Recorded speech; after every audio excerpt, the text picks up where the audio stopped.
let this be.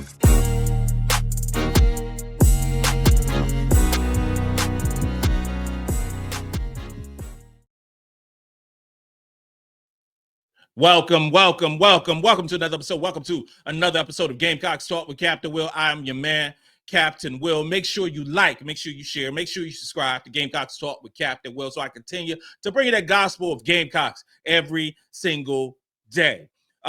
Thank you for tuning in. I appreciate the love. Thank you.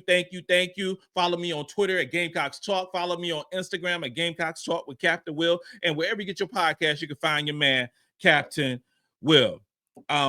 You are now rocking with the best. And since you are rocking with the best, come rock with your man, Captain Will. We got a good one today, y'all. I said we got a good one today, y'all. We are discussing the beatdown that South Carolina women's basketball displayed over the Mississippi State Bulldogs. It's going down. It went down, and South Carolina delivered another win in SEC play. The winning streak continues on, even in Starkville, Mississippi State. So, in honor of that, we have to do the normal proceedings. We have to do what we normally do when there's a victory for South Carolina women, and that is a shot. So, whatever your shot is, whatever your beverage of choice, and today, for me, it is some tequila, Blanco tequila. It might be a Red Bull for you. It might be some orange juice. It might be some good old sweet tea. It doesn't matter what it is, but we are celebrating South Carolina women's basketball as we move on over another victory, a dominant victory versus Mississippi State. So, cheers. South Kakalaki, South Carolina women's basketball, the three-time national champions, put in work today. The score is what it is, 95-68. It is what it is. It is another victory. It was a dominant performance. And we cannot talk enough about players such as Chloe Kitts, players like Tahina Powell, Tessa Johnson, Raven Johnson. All three of those players had an efficiency rating over 21 or better. 21 or better. But we will be remiss if we didn't discuss the injury of Ashlyn Watkins. Ashlyn Watkins went down. It didn't look good. Not at all. It looked serious. The first thing I thought about was a non-contact injury, and I'm just thinking about an Achilles. I'm thinking about a ACL, a PCL, a MCL, all those different things, because that's a strong woman, and she couldn't get off the court. And those non-contact injuries always, to me, are the most dangerous. And prayers up for Ashlyn Watkins, and she got to get an MRI. She got to, deal with whatever's going to come her way. But hopefully it's minor, and hopefully she'll be back in the court again soon. There are multiple players who stepped up in her absence, because somebody got to get those 20 minutes that she plays. At that point, she had played 7 minutes. So there were 13 minutes out there of free play, I would say, for players to step up and be great. Well, Chloe Kitts has not been having a good 3 games, I would say. Chloe Kitts had the best game tonight. And arguably the best game that she's had as a South Carolina Gamecock. She had 17 points, 10 rebounds, 7-12 in the field, had 4 assists, and had an efficiency rating of 25. That's spectacular offensive stats. But it's always like with this team, we talk about the depth and we talk about the talent of this team. We'll be set if we don't. Look at the injuries that we've had. Look at it, like Ashlyn Watkins was suspended, right? So she started off slow. Maddy didn't play the first couple games because of an injury, and then now with the concussion. So she's been out. When she's been healthy and well, she was sensational, but she's out. I hear that she's going to play Thursday. Skimmer Walker has been out for quite a while now with that high ankle sprain. Injuries have And now we got Watkins again. Injuries have beset this South Carolina women's basketball team, but it just keeps rolling and rolling and rolling, because when you that good, you have other players to step up. I just talked about Chloe Kitts. So it's another opportunity for Chloe to get back to how she was doing. Those 17 rebounds, those 10 rebounds, 7 of them were defensive and 3 of them were offensive. She played great. But did I mention that she had 4 assists? Chloe Kitts is starting to get very comfortable as a South Carolina women's basketball player. She had 1 turnover. That's it. That is it. But while playing really good defense. The second player on this basketball team who balled out, Sania Feagin. Pow had an efficiency rating of 22. Okay, Pow had 15.6 for 10 from the field, 3 for 7 from the 3-point line. She had 5 assists. She had 4 rebounds, 0 turnovers, 2 steals in 30 minutes of play. I mentioned that Maddy's out. So if Maddy's out, who's averaging about 16.8 minutes per game, if she's not playing, somebody got to get increased minutes. Well, Tina Pow, who normally gets about 25 minutes per game, played an additional 5 minutes and played great. Had a plus 20 in this basketball game. And the third player who balled out like crazy was Tessa Johnson. Tessa Johnson had 27 minutes, had 22 points, was 8 for 11 from the field, was 4 for 6 from the 3-point line, 2 for 2 from the free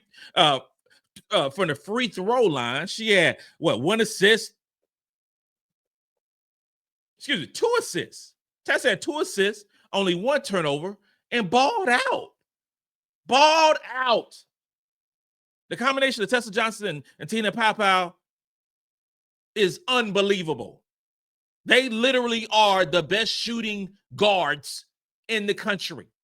You can say what you want about anybody else in the country. If you want to put the basketball in the basket, Tahina Johnson and Tessa Johnson, Tahina Johnson. I said Tahina Johnson. Ooh, Tahina Pow family. I'm just tripping. I meant to say Pow. Tahina Pow and Tessa Johnson are the best shooters of the basketball in the country. Efficient. TNT is something special. Wonderful basketball. And Raven Johnson is just on a roll with her play over the last 5, 6, 7 games. She played well yet again. Tessa Johnson's efficiency was 21, which was tied with Raven Johnson, and her efficiency was 21. Raven Johnson, 9 points, 4 for 7 from the field, 1 for 3 from the 3-point line. Had 5 rebounds, 5 assists, no turnovers, and 5 steals in 31 minutes of play. I said yesterday that starters and bench, it really don't matter with this basketball team, because it doesn't. Because if you actually look at the minutes played, with Tahina with 30, Raven led the team with 31. You had Tessa with 27. Are those the 3 starting guards for South Carolina? No. Bree Hall starts for South Carolina. Bree Hall had 17 minutes. Tessa Johnson had 10 more minutes than Bree Hall. So is Tessa our starter at guard? She don't start the game, but she plays starters minutes.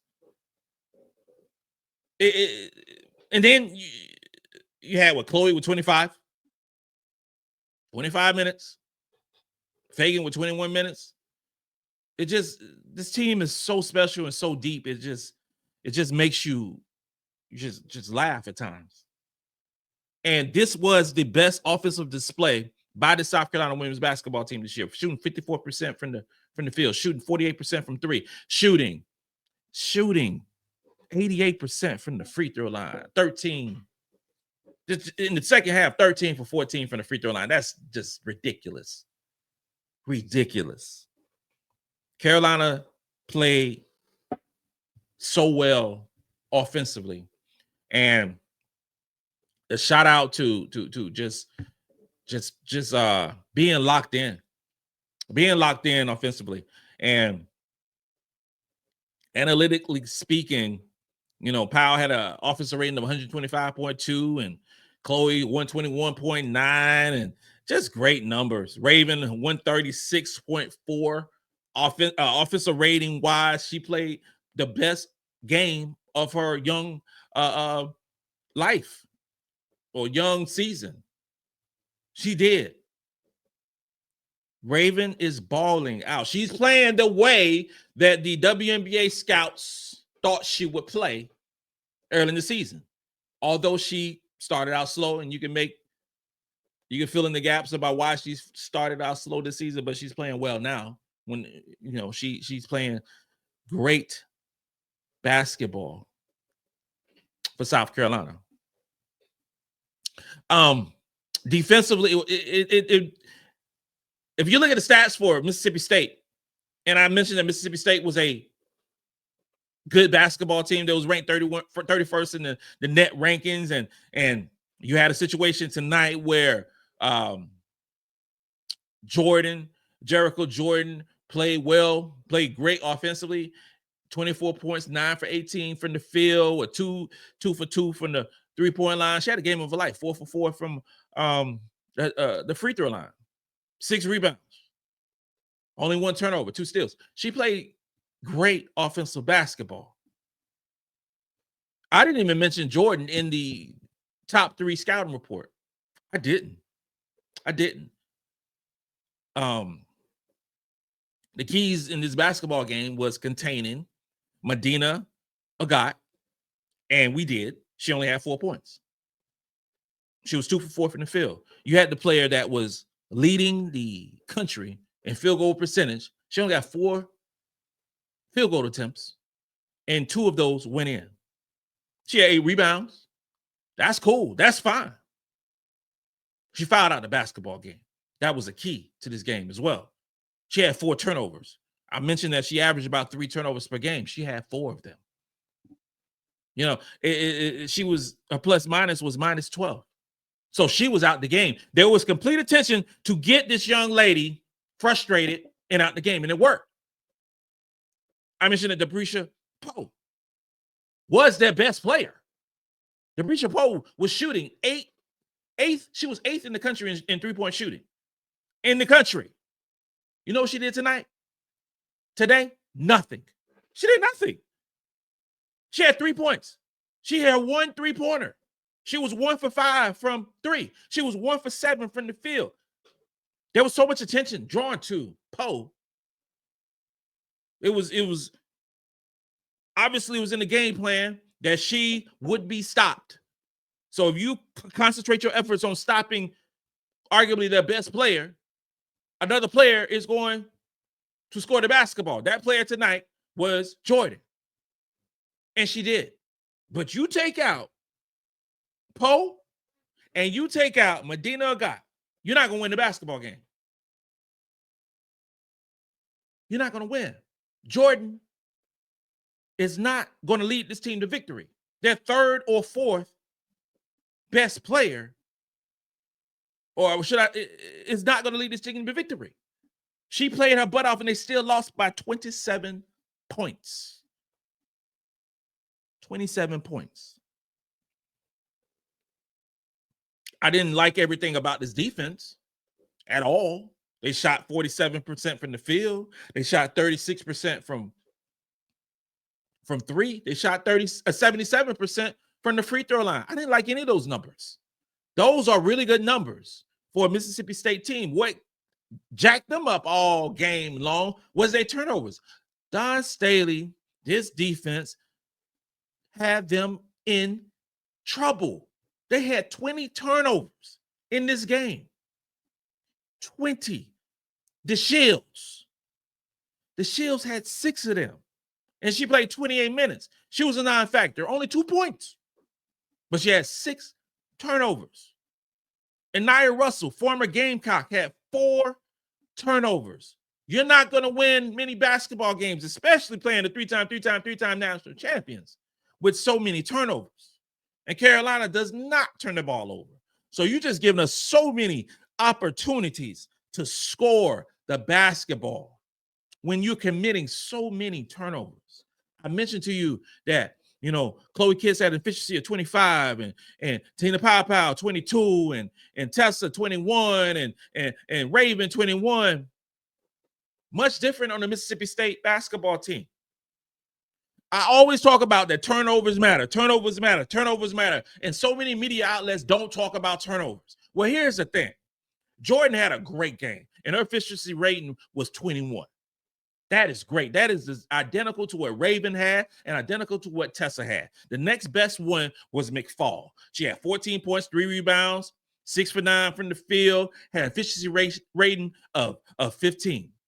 But that third one, Medina got the number 1 and number 2 best player, leading the country in so many different categories, in field goal percentage and ratings and all these great things for her. Her efficiency was 8. And Nia Russell, her efficiency was 7. You're not going to win basketball games when you are inefficient shooting the basketball, when you are inefficient being an offensive player, because there's a whole lot more that goes on with offense than just shooting. And I love how the efficiency breaks that down. I love that because it takes into account the turnovers. It takes into account those bad passes that you're throwing up. So the Bree Hall wasn't even listed in the top 4 in terms of top performers. They ain't winning no basketball games and she ain't balling. It's not going to happen. A stat that I'm going to start keeping up with now is layups. South Carolina was 10 for 13 in layups today. That's pretty good. That is pretty good. If we get 10 for 13 in layups over the course of basketball games for the duration of the season, I am excited about those things. We had 70 possessions in this game. We were averaging about, last season we averaged about 74 possessions. This basketball game, we had 70. Points per possession, 1.357 for every possession. Turnover percentage, 12.9%. South Carolina only had 9 turnovers in the basketball game. That's it. 9 turnovers.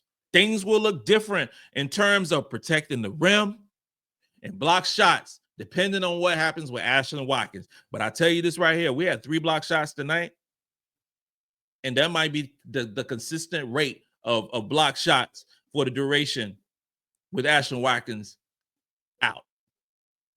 We will see. We will definitely see. The first quarter, wasn't a fan of. I wanted our team to be close. The first quarter, we weren't. They balled out. They played better than us. They really did. They played better than us in the first quarter, and the scores, showed it. We was down by 9 points in the first quarter. 22 points they scored. We only scored 13. Now, they shot the lights out. They was 53% from the field and 67% from the three-point line.